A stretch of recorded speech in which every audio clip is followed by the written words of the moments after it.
We start a pretty difficult stretch of games here now with a couple of road games and a home game against Murray State at UAB in Birmingham on Saturday, at NC State on Wednesday, and then home against a really good Murray State team. So it'll be three really good preparations and three really good challenges. The series with UAB is important. We've beaten them 3 times the last 3 years, and again, I think by a total less than 10 points, always coming down to late possessions. UAB plays really hard. They play really physical. They're very athletic. They're fifth in the nation in offensive rebounding. They always have been good offensive rebounding teams, and I think our ability to keep them off the boards and deny them second chance points are going to be important. They got 15 of them last year, and that's going to be important as far as the challenge is concerned. We're excited about playing in Legacy Arena. The Mike Slive Invitational, which is how we've renamed this series, is an opportunity for us to bring attention to our former commissioner, who's also the commissioner of the Conference USA, where UAB lives, and Mike loved Birmingham, made it his home, made the SEC office his home there, and helped create what is the best conference in intercollegiate athletics, men and women, the SEC.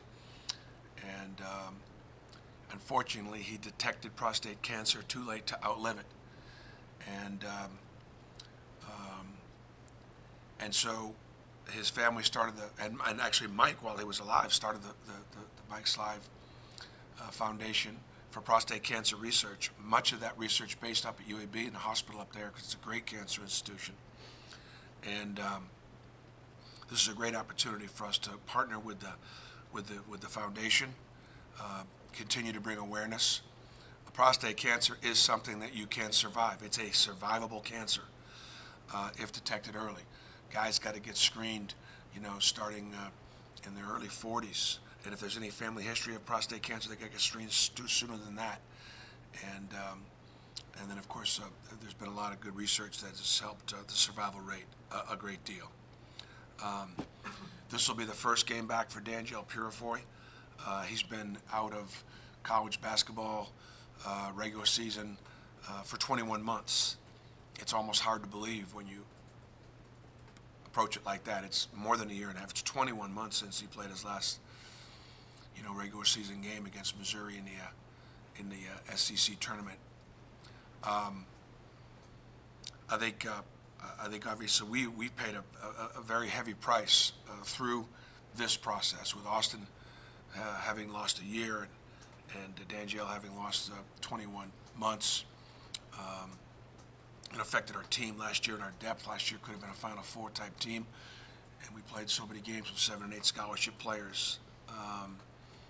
Adversity revealed character, and our guys had great character. And to Austin and Danjel's credit, they stayed right and they stayed ready. Part of unfinished business is their return to Auburn to continue to try to make history. I think because when recognizing that we made some mistakes, and the culture of compliance that I think does exist on our campus, we took the actions that were necessary to penalize ourselves, and accepted some penalties from the NCAA as regarded those eligibilities, and I'm just glad that those guys are back on track towards graduation and able to continue their career. And so it'd be good to get Danjel back. Like when Austin first came back, he's not going to play a ton, but he'll play and work his way into a rotation. And we'll just have to see over the next several weeks how that plays out, with our team. Danjel will probably play both the 3 and the 4 position. He played exclusively 4 when he was playing before, and I think we can play him in both spots, depending upon the matchups and what the rest of our team looks like. So we're excited about getting him back. Excited about playing in Birmingham. and really appreciative to Night Edie and that group up there for their promoting of the game. And looks like we've got 13,500 or so sold. People can still go to, I believe, Ticketmaster. They can go to the bjcc.org website, I believe, and still be able to purchase tickets. And we talked about the fact that it would be really cool if on December 15th, you know, kind of in the heart of this non-conference college basketball season prior to Christmas, Birmingham, Alabama had as good a environment for college basketball as any place in the country. So that would be a really cool thing. Has Danjel evolved as a basketball player in this 21 months, and if so, what's changed in his game? I think it's too early to talk about his evolution. You know, the biggest thing was to try to maintain his conditioning, and you know, I do think that as he's gotten older and he's gotten stronger, he's always possessed the offensive skills to play any position, and particularly in the guard spots. And then defensively, you know, is he a little too big to play guards? Is he a little too small to play forwards and centers? That's the challenge. That can also be used to his advantage if we're able to, and if he's able to. But you know, Danjel is a dynamic shooter. He's got a high basketball IQ. He's an outstanding passer. He's got some experience, and again, don't judge him these first few weeks based on what he's able to show right away. He's going to come back and try to help the team win. He's going to come back and try to help the team get better. He's going to come back and give us some depth that we didn't have a year ago. And then over a period of time, he'll begin to, I think, have an opportunity to assert himself more and more as he gets more reps. It's not often you see a future NBA draft pick come off the bench the way Austin does. Your assistants were telling us the reason for that is because the lineup with Anthony, you guys start off so fast, you don't want to mess with that. Can you see that going throughout the season? Do you just continue to play the way you do when you start games? Yeah, you know, we've started well, and Anthony has been part of us starting well. I don't anticipate us starting well every game, you know, but right now it's been really positive. You know, Austin wants to win, and Austin wants to grow, develop, make history at Auburn, and I don't think it really matters that much to him, you know, whether he's starting or coming off the bench, if whatever combinations you know, seem to work the best. So, you know, right now we've been in a good spot with him coming off the bench, and you know, that could change as the season, you know, progresses. Could change with different matchups. But I think it makes a statement about what kind of young man he is, and you know, guys with bigger egos might have that even be a factor. It's just not a factor for Austin.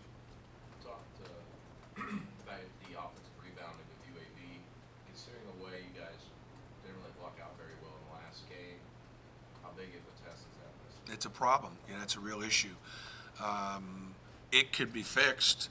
I give Dayton a lot of credit, just like I give UAB a lot of credit for crashing the boards and, you know, drawing defense through dribble penetration. It puts your backside rebounders out of position. You know, you come over to block a shot because we can't keep the ball in front.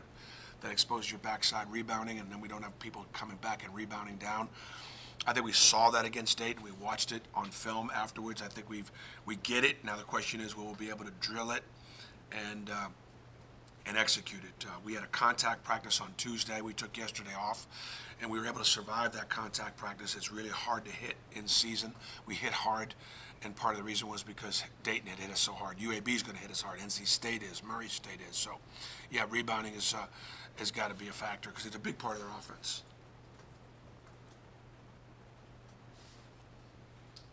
Wes Flanagan was talking about how you, I guess, interviewed him for a job well in the past. You know, what have you kind of seen from him in his evolution as a coach in the last couple of years?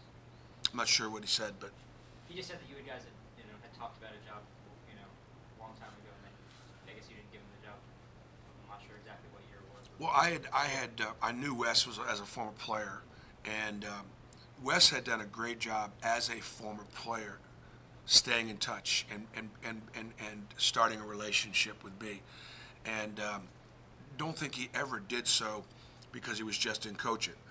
We had to play against him when he was at Mississippi State, and but there was always, I think, a part of Wes that was pleased to see us make progress. That was his school, and he had great love and affection, as did his family, for his experience and his time here. And I then came to know Wes through his work. The people that he worked for, the people that were hiring him, were high-charactered individuals. Rick Ray at Mississippi State, tried to create a culture at Mississippi State and do it the right way. And he plugged Wes in. When Wes's time at Nebraska, and his time at with Coach Beard, I saw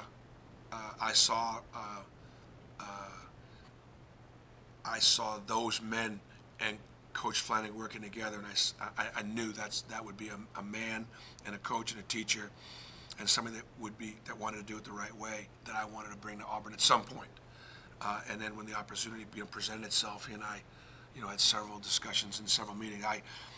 For those of you that have been here for a while, you have seen me be really patient in assistant coaches searches.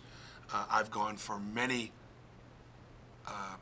I'll say weeks at least, and sometimes even months, with having a staff opening and not hiring to fill that staff. I didn't hire Wes immediately. It took me months to recruit Ira Bowman and get him to come.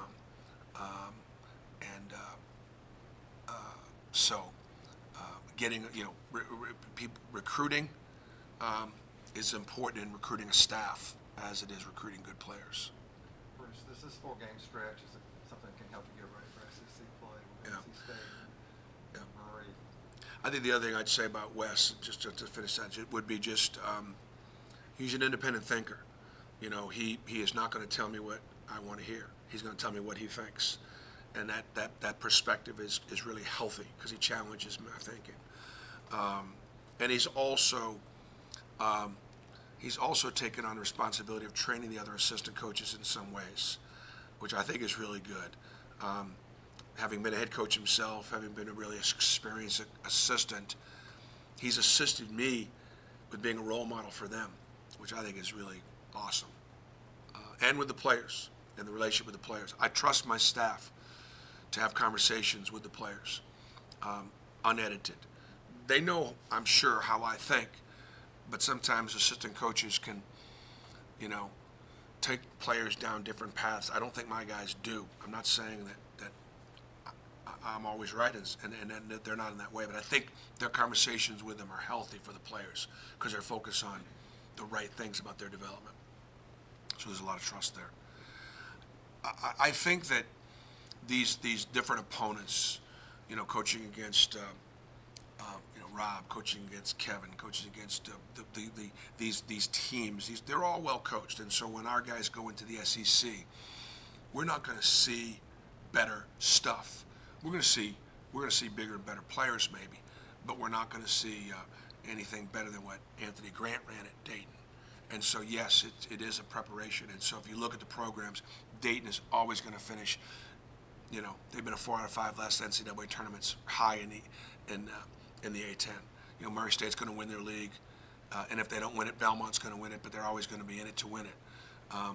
NC State was a program that we kind of reached out just because of the historic nature of Tobacco Road, and you couldn't get Duke, you couldn't get North Carolina, could you get NC State?